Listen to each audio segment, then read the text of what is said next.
Hi, I'm Tina Paulus, your functional health coach, here to talk about if your symptoms can actually be food intolerances. Do you have symptoms that just don't seem to go away? I'm not only talking about digestive symptoms, but any random aches, pains, discomfort, and such.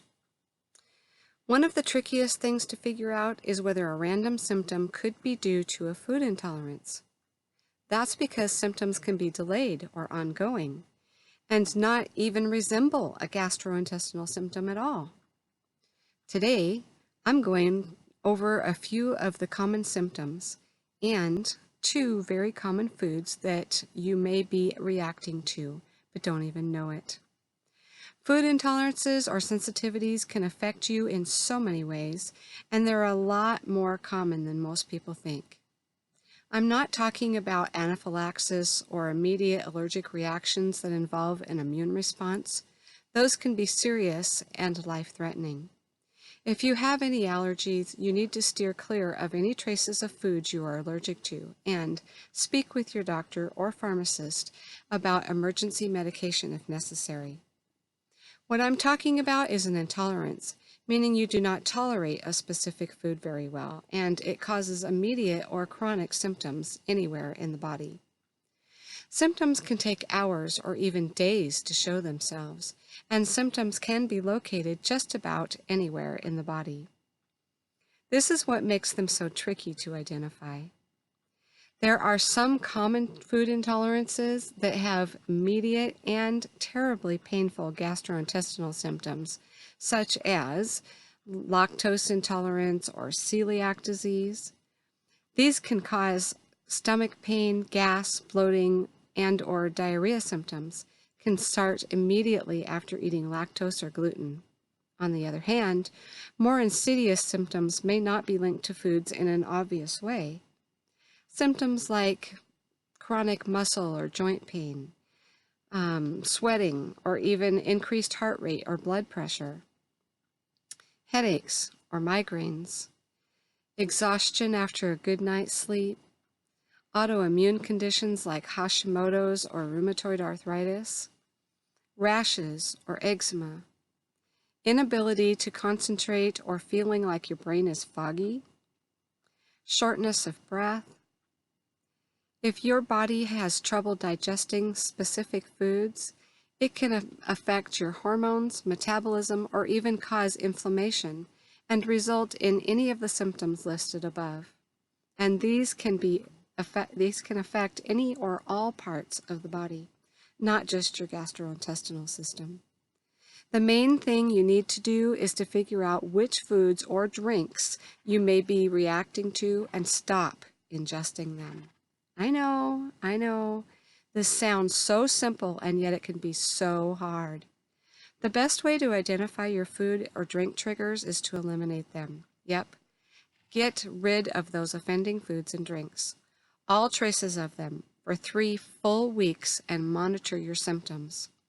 If things get better, then you need to decide whether it's worth it to stop ingesting them or if you want to slowly introduce them back one at a time until, while still looking out to see if any of those symptoms return.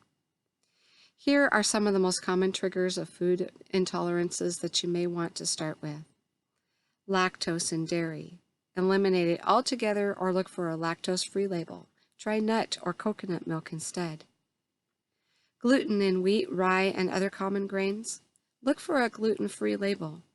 Try gluten-free grains like rice, quinoa, and gluten-free oats. This is by no means a complete list, but it's a good place to start because lactose intolerance is thought to affect up to 75% of people, while non-celiac gluten sensitivity can affect up to 13% of people. And Bill Gates funded a study that says that the same gene is expressed in celiac and mold illness. So if you can eliminate all traces of lactose and gluten for 3 weeks, it can confirm whether either or both of these are a source of your symptoms. Yes, dairy and grains are part of many government-recommended food guidelines, but You absolutely can get all of your nutrients you need if you focus on replacing them with nutrient-dense foods. A reliable way to monitor how you feel after eating certain foods is to track it. After every meal or snack, write down the foods you ate and any symptoms so that you can more easily spot trends. If you look down further on this blog, there's a place to download a free copy of my weekly Diet Dairy Food Journal to help you track. Or, if you are watching it on YouTube, there should be a place below the video to download it. And as mentioned earlier, symptoms may not start immediately following a meal. You may find, for example, that you wake up with a headache the morning after eating bananas. You might be surprised what links you can find if you track your food and symptoms well. Really important to note that when you eliminate something, you need to make sure it's not hiding in other foods, or the whole point of eliminating it for a few weeks is lost. Restaurant food, packaged food, and sauces or dressings are notorious for adding ingredients that you'd never think are there. You know that sugar hides in almost everything. But did you also know that the wheat is often added to processed meats, and soy sauce and lactose can even be found in some medications or supplements?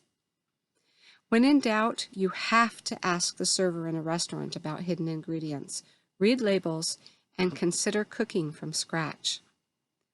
What if it doesn't work? If eliminating these two common food intolerances doesn't work, then you can go one step further to eliminate all dairy, even lactose-free, and all grains, even gluten-free, for 3 weeks. You may need to see a qualified healthcare practitioner for testing, and that's okay.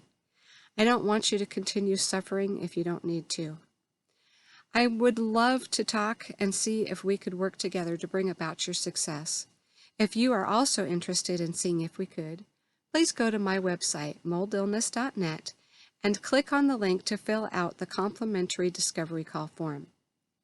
Fill this form out and it will take you to my scheduler to book an appointment for your complimentary discovery call. Let me help you bring function back to your health, and if you know anyone else who could use this information, please share it with them. Food intolerances bring too much inflammation, and those of us who have mold illness already have a chaotic inflammatory response.